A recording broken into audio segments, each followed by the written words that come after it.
Archangels, ghosts, and Bigfoot. Oh my. It's just another night for Supernatural Girls. Real stories, real answers to life's biggest supernatural mysteries.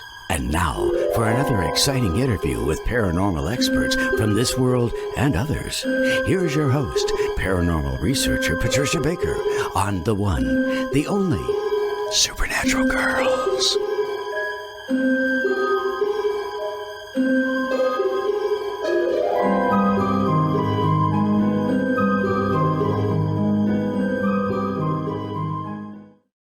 Welcome, everyone, to another exciting episode of Supernatural Girls.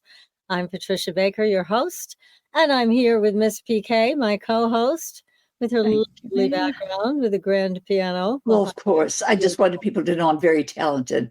Well, he most are. There's no doubt in my mind. You are extraordinary. Oh, you're sweet. I just say we're going to stay together forever. I know, really. We've got a great show tonight, but yes, we do. We love angels. We do.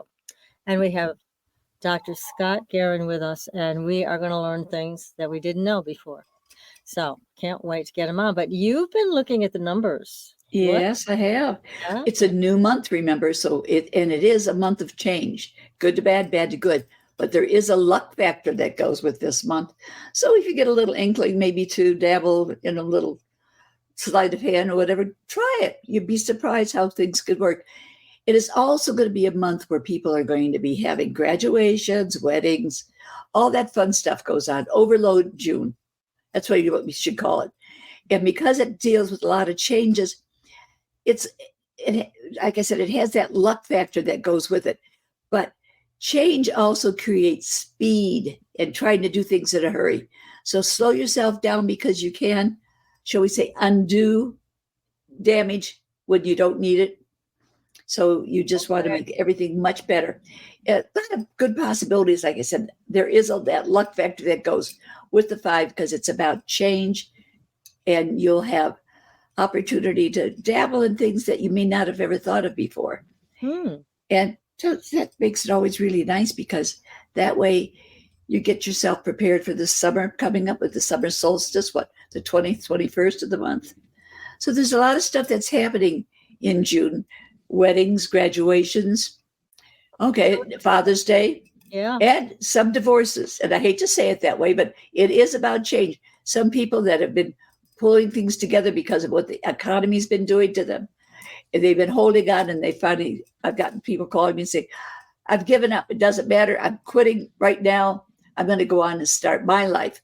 So that is a change, not only of ending, but one of new beginnings. Exactly. So take your chances, and you may be surprised how great it's going to get. Well, let's hope it's great for everybody, especially the people that we love in our audience. Oh, for sure. For sure. In fact, they come and visit us and spend time with us and our great guests. And we've had a lot of compliments lately about our guests and the show. Oh, and people are enjoying the video format. So that's really nice to hear from everybody.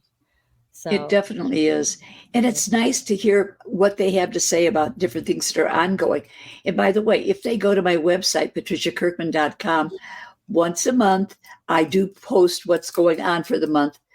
So they can always check it out. What we don't talk about here, they can pick up there. Exactly. And if they want their own personal reading, they can contact you on the website. That's true. Or on the Supernatural Girls website, either way, and make arrangements for a private reading. Highly recommended, everybody. PK's the best. Thank you. So you're so sweet. You want to know what's going on in your life, she's the one to contact. I always call you when I have anything going on with people in my life, and I want to know their numbers. And you've always been so right on the money. It's great. So, well, it makes me happy to know that I can be of service, because that's really what it's all about. Isn't it, though? It's finding direction. Hey, if I'm going from here to Chicago, I want a map. I want to know how I'm going to get there. And I want to be able to take the best route without the minimum, shall we say, a minimum amount of problems. Yes. So I'm going to hold on to that one. And if anybody wants to take the ride with me, that's fine. Okay. Well, that's good. Well, thank you for sharing all of that with everybody tonight. So I'm going to talk about our guest, who is amazing. Yes. Now, the driving force behind Dr. Scott Guerin's life has been his passion for unraveling the mysteries of God, universe, and source, and the intricate tapestry of the relationship with humanity. A distinguished author, educator, and retired healthcare professional, Scott is committed to the exploration of spiritual development. With 2 master's degrees and a doctorate in human development with a focus on spiritual development, Scott's journey has been a remarkable one that delves into the profound realms of the human spirit. His popular Angel in Training series describes how society has begun to shift from organized religion to spirituality. It's a big shift. Through it, Scott shares his experiences over decades of pursuing a spiritual life, resulting in 2 books, A Spiritual Journey and 12 Lessons, that document his journey in spiritual freedom. His conclusion, I love this, is that we are all angels in training. I like that. I love that. Eternal, connected, and capable beyond belief. Now, Scott's 23-year tenure as an adjunct professor in psychology at Kean University in New Jersey allows him to impart wisdom and knowledge to countless eager minds, helping them foster a deeper understanding of human psychology and spirituality. Scott's insights into spiritual development have been covered in top publications such as the Chicago Tribune, Population Health Management, Thrive Global, U.S. News and World Report, Real Simple, and many more. Now, you can visit Scott and his work on his website, angelintraining.org, and you can follow him on Instagram at Scott Guerin Author. And he's got this great new book. And yes, he does. we got to talk about it. We got to talk about it. So, Scott, welcome to the show. Well, thank you for having me. And I should have sent you the short bio. But thank you. We want to know who you really are. But there's nothing left. You have everything. Scott, this is such a fascinating topic. It's one of our favorites. And yes, you have such a vast amount of knowledge, the historical significance of all of this right up to today. What is it that intrigued you so much to pursue this in your life? Well, it started with it was a milestone event when I was 13 years old. My family went to a Lutheran church, and I have 3 older siblings that went through the church as well. And I was fascinated by. I didn't like going to church as a kid. Who does, right? No kids do, right? And we're just waiting for the door. Waiting for the end. You go down the line in the liturgy and like, okay, 2 paragraphs away, go. And then, but I loved the sermons that the pastor gave, and so as a teenager, it was like I just had it in me. I wanted to know more. And at that time, I was a kid, and I placed the minister on like a pedestal. I mean, he had with the Lutheran church, he had the robes and the tassels, and he always walked around with although he's very kind, but he always had kind of a solemn look on his face, And so when you're in a Lutheran church, the 7th and 8th grade, you are in confirmation class, and then you go like every Wednesday for us, every Wednesday for 2 years, and then at the end, just when you start high school, you're confirmed and you're an official member of the church. So my brothers and sisters told me that the second year, he's going to ask you to record or to take notes on sermons and hand in the sermon notes to him to take a look at. Not grade, but just, make sure that you're there.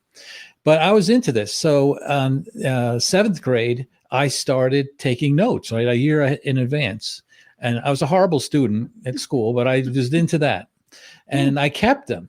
So the next year, when we, had to, start taking notes. I'm like, and this is how purist I was. I was like, I'm not going to look at my old notes. I'm going to just start fresh, new notes. Wow. And about the third week in, I was taking notes. I'm like, wait a minute, this sounds familiar. And I went back to my notes from the year before, and he did the same sermon the year before. And I'm like, well, I don't know. Maybe there's something, maybe I'm missing something, And of course I was like, maybe God, knew that we needed to learn this, and here it is again, and whatever. I was, maybe somebody was new and had to hear all kinds of reasons. Like, why could this happen? But I had to know. It was like bugging me. And then 2 weeks later, another repeated sermon. Like, what?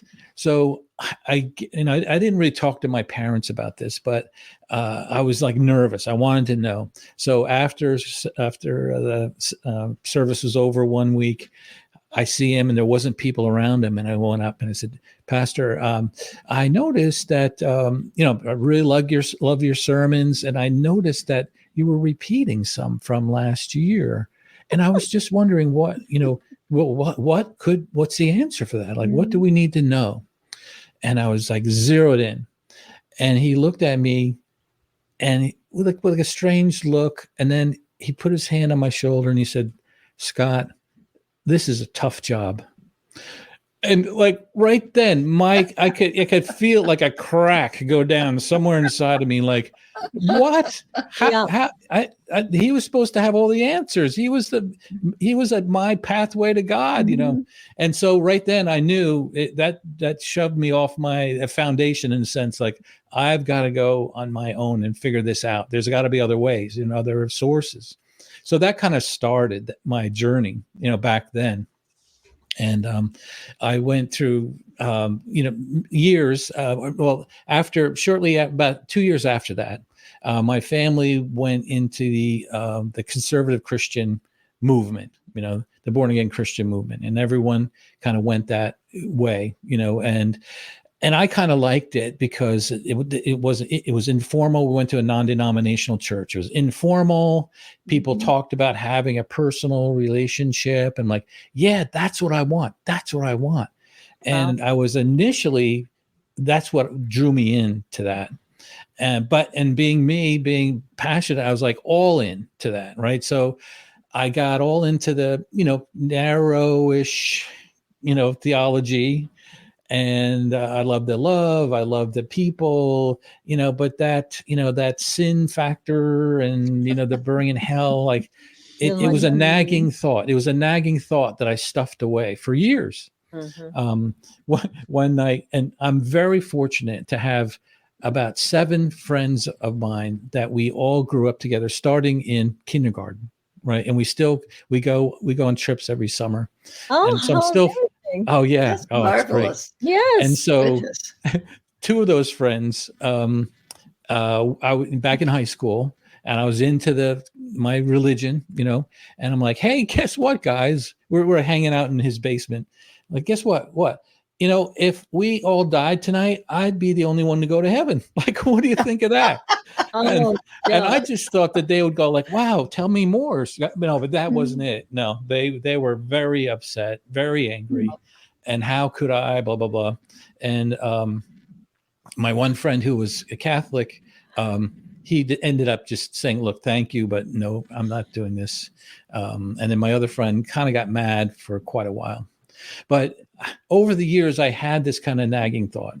And at one point, I went through college, first job out, still into this, doing everything possible. I went to a conservative seminary for 3/4 of the way through, and studying Greek, online, which was very hard. I didn't do well. It's a difficult language. But that's how I was into it. And so I still had these nagging thoughts, about is it unconditional love really?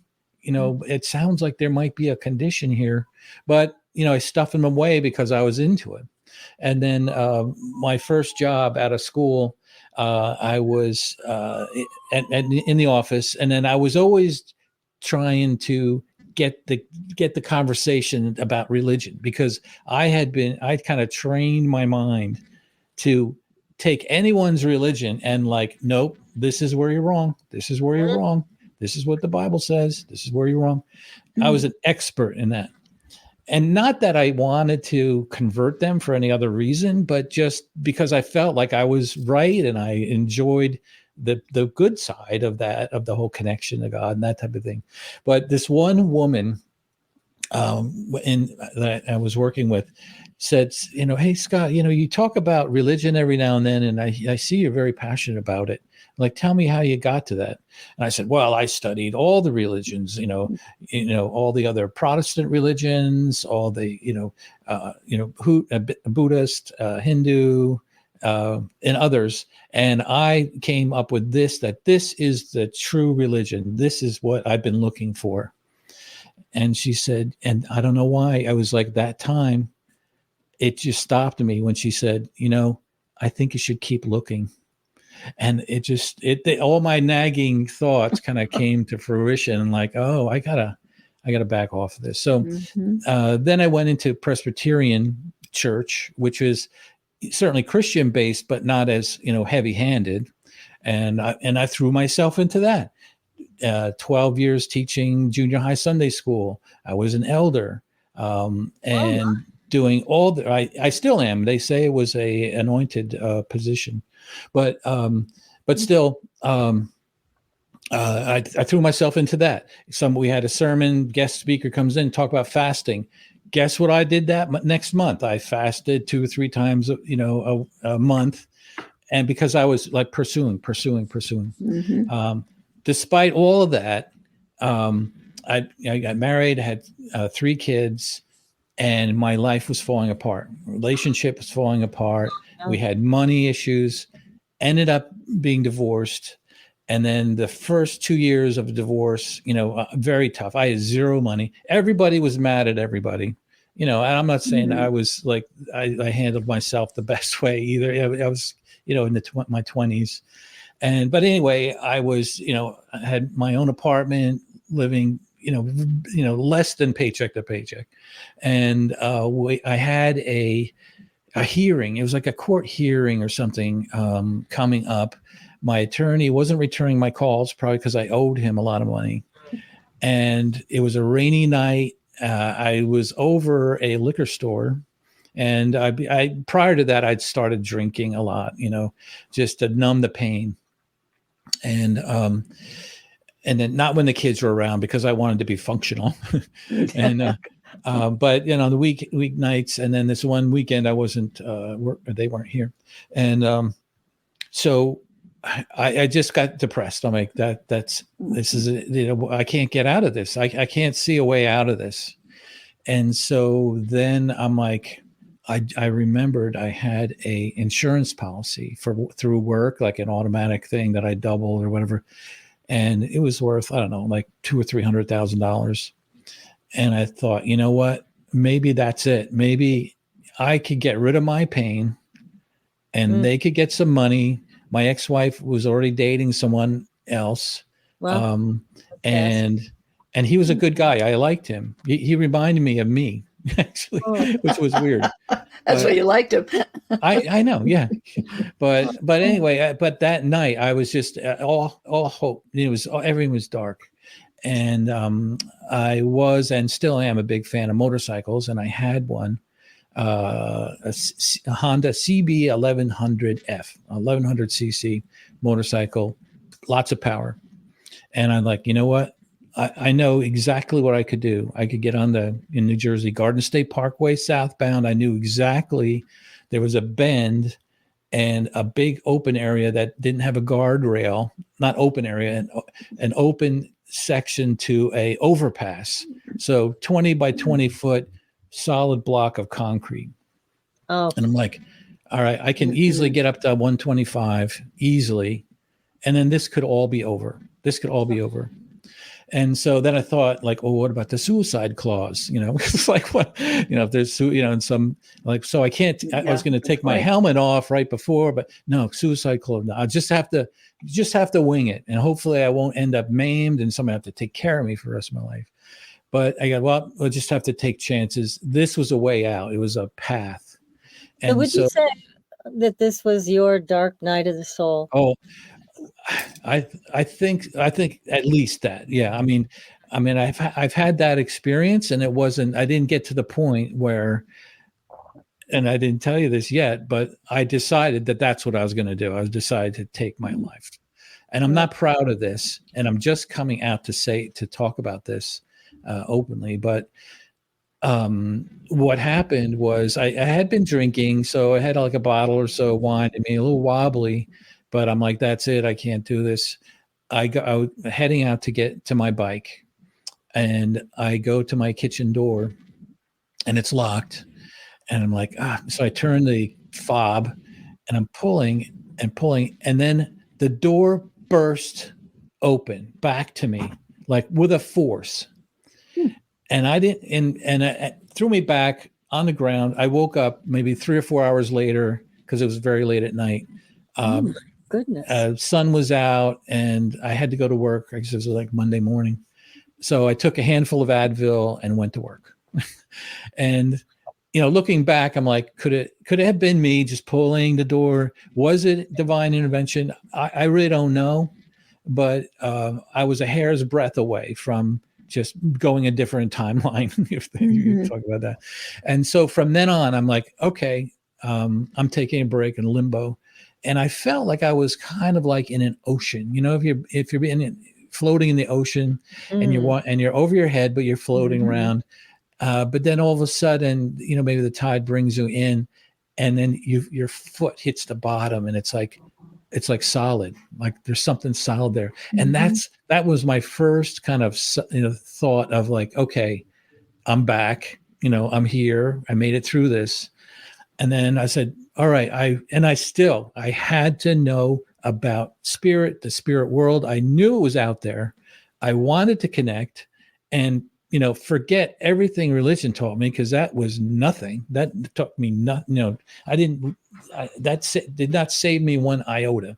So that's when I decided to go into psychology. I took a course and abnormal psychology, and just went on from there, just learning about the mind, learning about how we create our realities from the academic side, and then pursued human development from all different levels. There's about 10 or 12 kind of common theories out there about how humans grow, from birth all the way through death. Some are stage theories, some are continuous. And I was always looking for that spiritual connection in that. But academia, in conventional non-religious schools, if there's a spiritual component, follow that. If that gets you off, then follow that. But you're on a path, and growth and cognitive development and emotional and cultural and all that stuff. So it didn't really give me too much with that. But I liked it. You get into Jung. Jung was huge into the spiritual side of things, and so I love learning about that, and really kind of clung on to him for that. And then got into meditation, like big time, as with everything else, big time meditation. You're committed to every step of the way. Everything you do, really threw yourself into it. Now, this didn't all happen in 5 years. This happened over like 30, 40 years. So, but still, I was on a track, and I did a Vipassana 10-day meditation. I don't know, have you heard of that? Yes. Yes. It's the same 10-day sequence that supposedly Siddhartha Gautama used to become enlightened. And it's still around today, the same 10 steps. And so that was great. And I loved that. But then fast forward, 5 or 10 years to about 2 years ago, I'm like, I get it, and I loved everything about meditation, the connectedness, but I'm missing a specific connection with angels, with God, I didn't know who, with Jesus, I don't know. So I started writing a book about angels. My first two books were about my journey, which I condensed for you right now. But I'm like, I want to learn a little bit more about angels. And so I I was at a conference, like a holistic conference, and I had a table with 2 of my books, and I had a sign saying, I'm developing a book about angels. If you have any angel stories, please let me know. And at the across the aisle, there was a tarot card reader. And at the end of, we say hi every now and then. At the end of the 3-day conference, I said, she had a wonderful booth, done very well. Mine was just kind of minimal. Mm-hmm. I said, so what do you think of my posters and stuff? And she goes, well, you talk about angels, but there's no images of angels, no figurines, no anything like that. I'm like, okay, good idea. And she goes, oh, you need to have a female voice. That would be good. That will add a lot. And she goes, thank you very much. All right, go, bye. She left. And so I'm like, female voice, that's interesting. So I had been listening to a podcast called A Psychic's Story with Nichole Bigley. And she had been running that for 4 years. And every week she had a different person on it, a medium, an astrologer, a psychic intuitive, numerologist. And I was just fascinated by that whole realm. And so I'm like, I think she would be great. I'll do the religious part, just, snapshot of angels and religion, the 4 major ones, and then a chapter on science, a chapter on psychology, and then she could do like modern day angels. And so I'm like, I'll send her an email, but she won't get back to me. I'm like, she's probably busy. It's a top charted podcast. And the next day, she says, Scott, I'm so glad that you reached out. And she's in on doing that. Great. So what I found out, here's the interesting thing. When I was at the conference talking to the tarot card reader, told me I needed a female voice. Before I met her, Nichole, she was preparing she's a psychic intuitive, a practitioner. She was preparing for a session, and her angels said to her, we need you to write about us. We need people to know how to contact us. There you go. And she said, I'd love to, but I'm swamped. She works full-time job, has sessions. And she said, I'll do it, but you need to send me someone that can help me get this book done. Mm-hmm. And that was pretty much the same day that, that I met with the tarot card reader.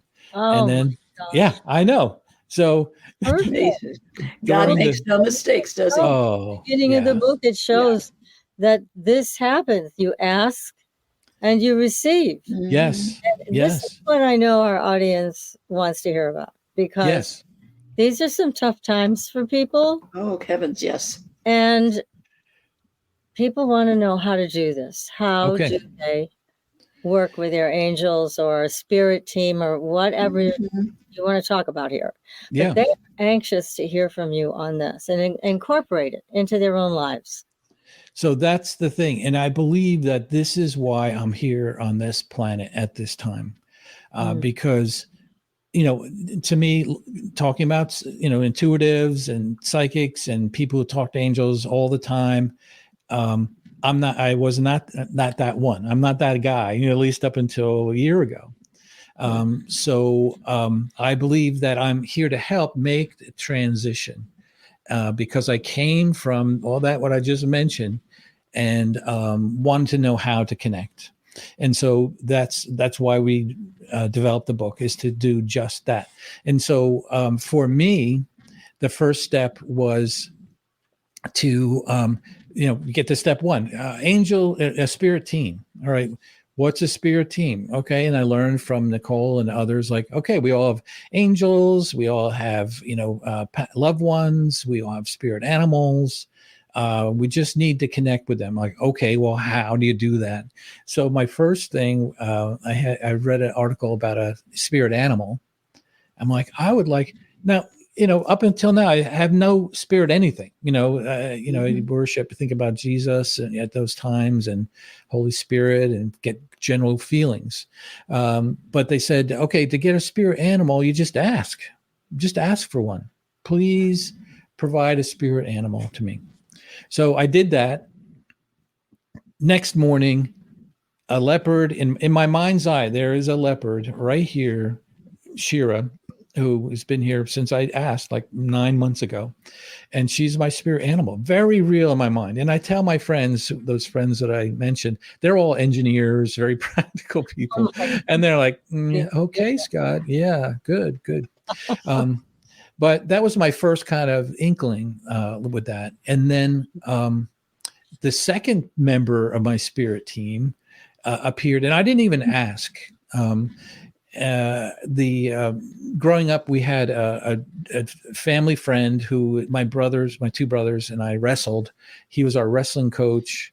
And then I kind of gravitated to him. And then he also taught photography classes and other classes, shop classes, that type of thing. But my dad is my pillar in my life. And when he died, it was the worst day of my life. But Bob, my coach, was my teacher, and that's how he and I were on that same page. And so he died in 2015. Oh. But about 5 years prior to that, he was out by my way, maybe a mile from my house, and he said when we were talking, he goes, I was out by a restaurant by you. I go, really? Why didn't you stop in? How come you didn't go? He goes, oh, sorry, you didn't think of me, or didn't think to. And so 2 years ago, no, a year and a half ago, so in say 2010, he told me about the restaurant. He passed in 2015. A year and a half ago, I'm driving by that road by the restaurant, and I hear in my head, as clear as day, in his voice, I went there. I told you about that. And like, Bob, and that was it. Like, I felt his presence and I heard him.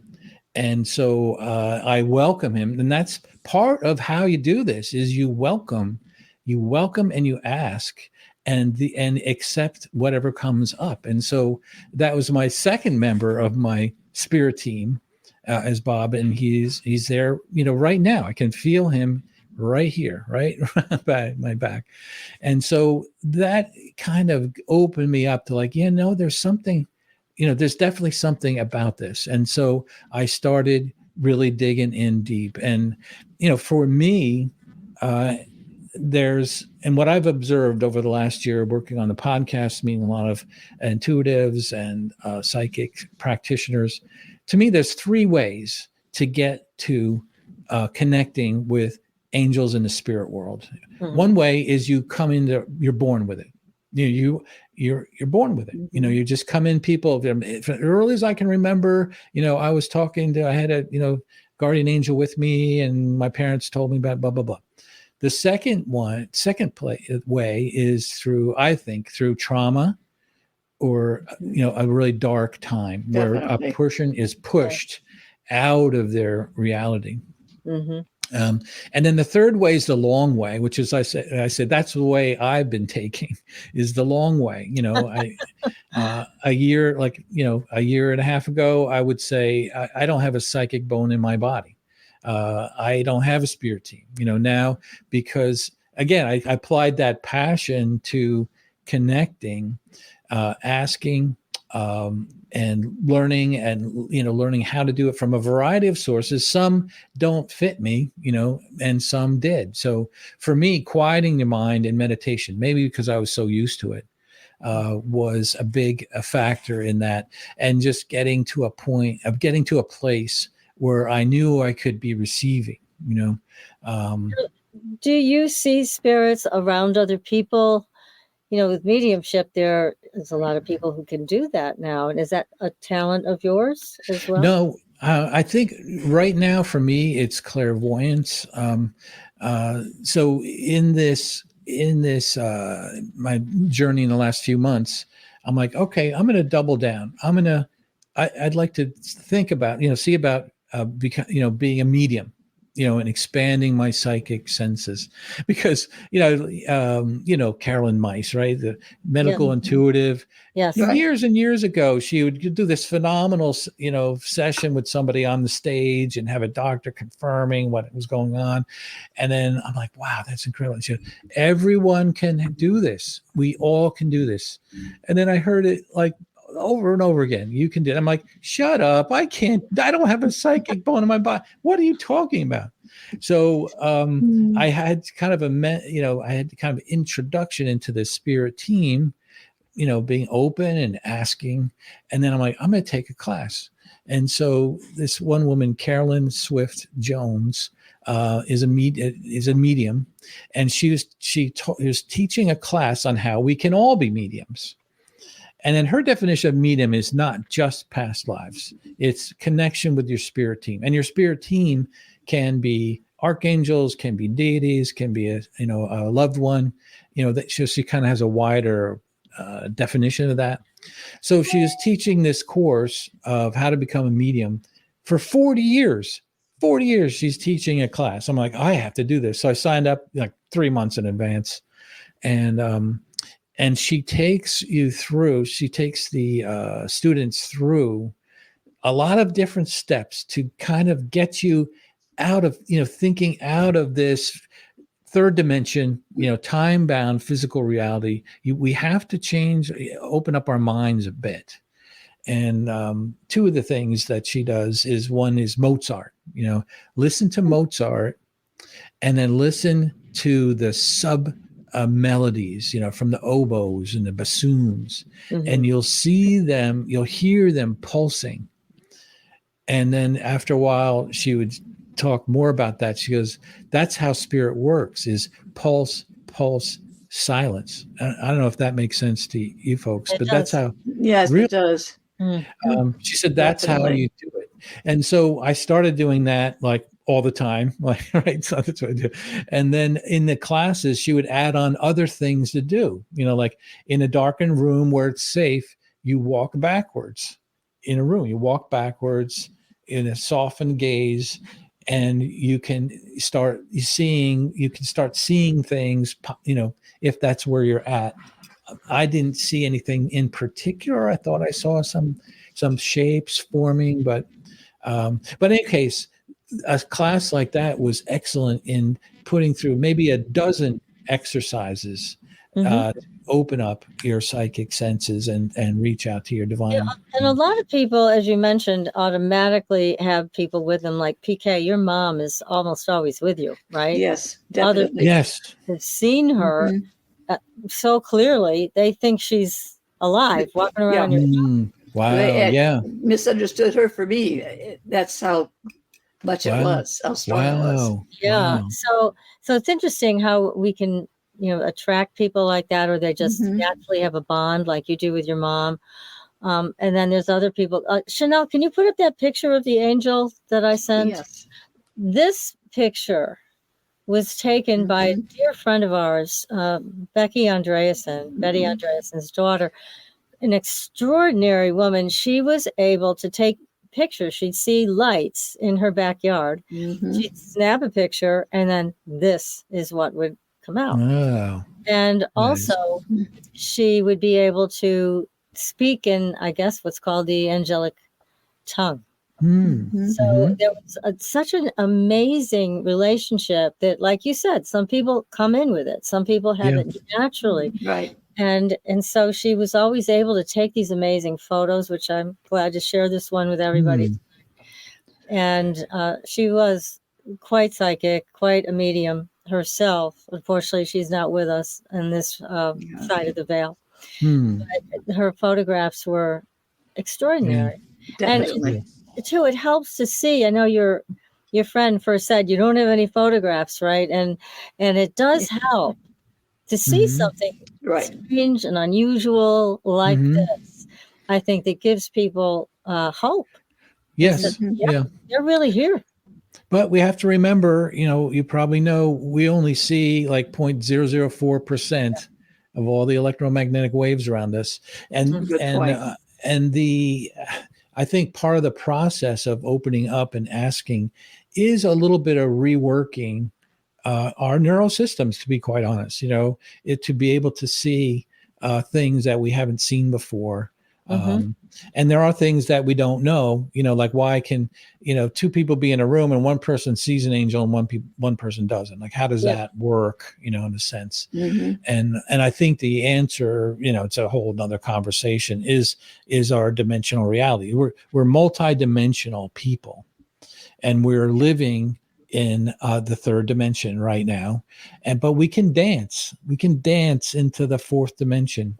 And that's where the angels live, in a sense. That's where psychic senses take root and grow for people. That's how we're able to do that in that realm. And so some people have, a lesser, a thinner border into that fourth dimension to see that. And then others, and I'm, if anything, if somebody, one thing to take away from, in my mind, today's talk is that you really can develop these skills and develop these connections. Now, let me ask you a question about that, because our audience is very sophisticated when it comes to all of these things. Okay. They've been doing their own walk through this for a long time. But there's a lot of different things to consider. For example, one of the questions that we hear a lot from people is, do you have to ask for something specific, or should you just ask for something general? What's the best way to go about this? To me, the specificity is the key, that because it, whether it's speaking to an angel, and then this is where you get into a little bit, is it manifestation? Is it law of attraction? Is it communicating with angels? Are angels, somehow involved with providing you the thing that you're manifesting? But either way, from my experience and from what I've heard and learned, is that specificity is the big thing. And you really want to be specific, like, help me feel safe, or, that's great, and it can help, but at the same time, being specific about things that you want to happen and do and be is a key. Because how can the universe will respond in kind, in my opinion. So it's important to come across with that, then, to say, yes, this is what I want, help me get it, help me have better, whatever, mental health, physical health, healing. And that's a big one for people today, because a lot of people are sick, they're and tired. Autoimmune diseases, they're tired. But there's a lot of things that we don't have in traditional medicine. Right. Cures. And so people are suffering. And so it's asking for that kind of help also, give me the healing, and pain, things like that. I think one of the big prayer studies done recently was a multi-center, double-blind study, people praying for people coming out of a cardiac, I think, catheterization. And everyone, all the prayer supporters were like, yay, good, finally, this is going to be good. It turned out that the people being prayed for, Bless you. Thank you. Bless you. Thank you. The people being prayed for got worse. Like, not even close, like 25% worse. And so, and what they were praying for, that help them with the, help them not have, complications, help them heal, help them, with their catheterization and infections. And so to me, my takeaway from that was that they're praying for the wrong thing. In a sense, kind of going back to the law of attraction and manifesting, you want somebody to heal. You don't, and they have cancer. You don't see cancer, get rid of the cancer. I've heard a number of times that the universe doesn't know negative, so it hears cancer. And if you say cancer, cancer, cancer, the cancer is going to manifest. So what you pray for and what you put out there is healing, is health, strength, put out all those things, to me, is a key thing with that. Focus on the positive. Yeah. And there's a lot that goes along with it. There's a lot of new science coming about with this that ties in with also things from indigenous tribes that they've known for years, and the right True. way to pray if you want to have Yeah. something happen. And Greg Braden has talked about two specific things I want to mention that I think are helpful for people to know. One is there is a medicine-less hospital in China, and they were treating a woman who had bladder cancer. And you could see on the ultrasound very clearly the tumors in her bladder. And what they had were 3 people chanting. And what they were envisioning was the cancer was gone. Okay, so that was their mindset. Wow. Already Wow. gone. Already Yes. gone. Yeah. See, that's what, that's That's what exactly what I'm happened. talking about. So we're watching this on the screen. Wow. They're chanting. I think it was like gua sha, over and over.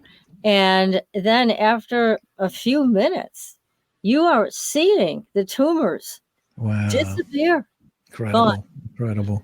which is incredible. And then there was another story that Greg shared about he lives in New Mexico, and they had a big drought going on, and he was talking to one of the I don't know if it was a chief or a healer in the tribe, an indigenous tribe nearby.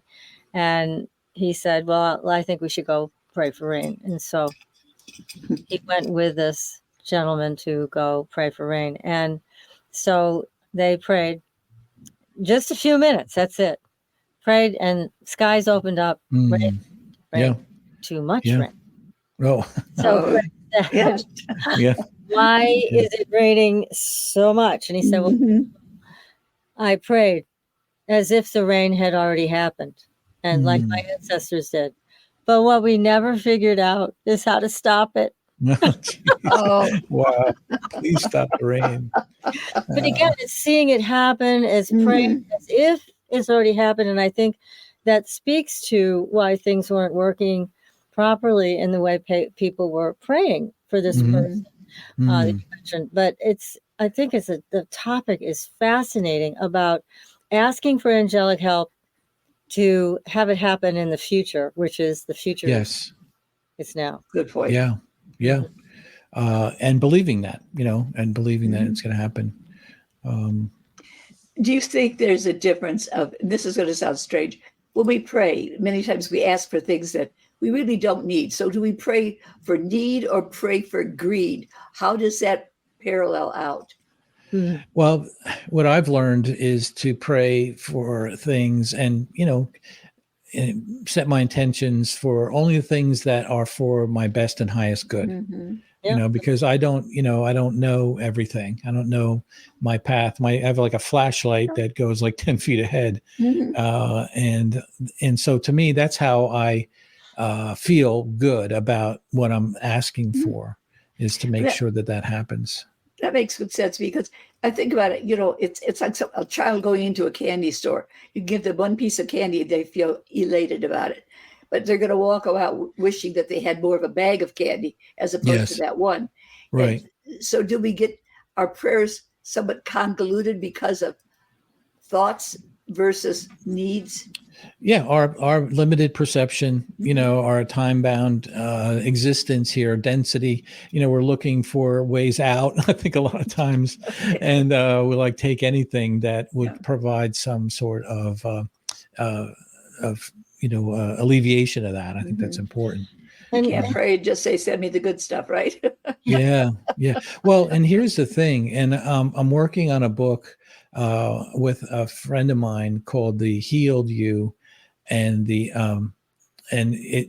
has it, and it's on it's on websites. It's coming out at the end of the year, and it's a dichotomy of the healed you and the unhealed you.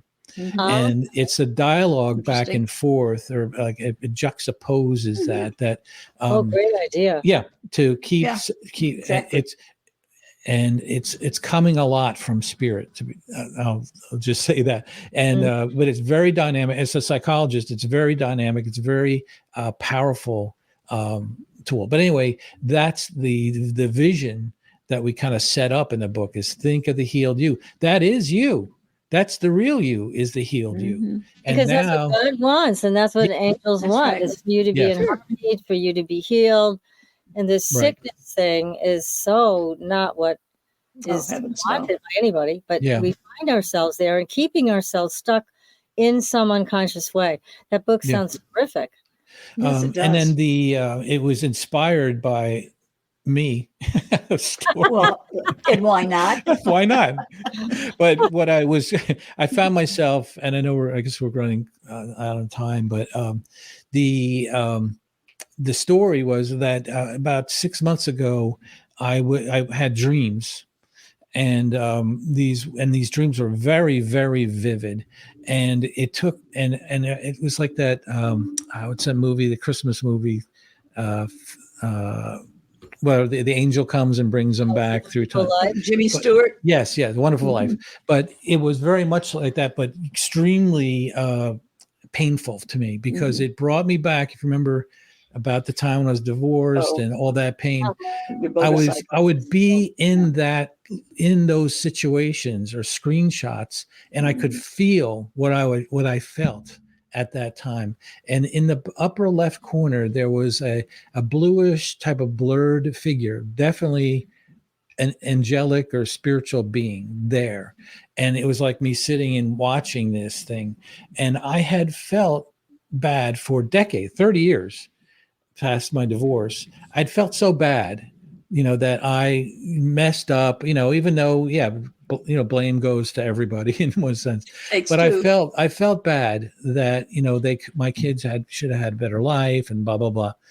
And, but I was living those times. The next day, I was up seeing my kids. They're in Newport, Rhode Island. And we went out to dinner. My one son is 39. My youngest is 29.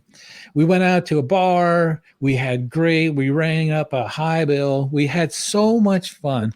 And I'm like, these are young men, and they're making it. They're good, solid kids. And the message was, you're fine. Like, why are you beating yourself up? What, for 30 years? Why are you doing that? Why have you done that? And it was just something that spirit led me through that. The next day I was following my son. He has a dog. We're going to take him to a park to run. And I was following him because I was going to go home, going down the street. And I was kind of, just basking in this newfound freedom and forgiveness, self-forgiveness. And on this far side of the street, no signs at all, no real estate signs, no political signs, nothing. And there was a sign, bright white, block letters, "Do not give up."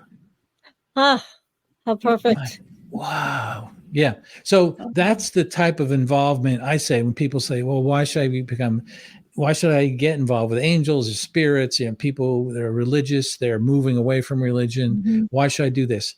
That's why. That and many, many other stories is the benefit of establishing a relationship with your spirit team and doing what you need to do.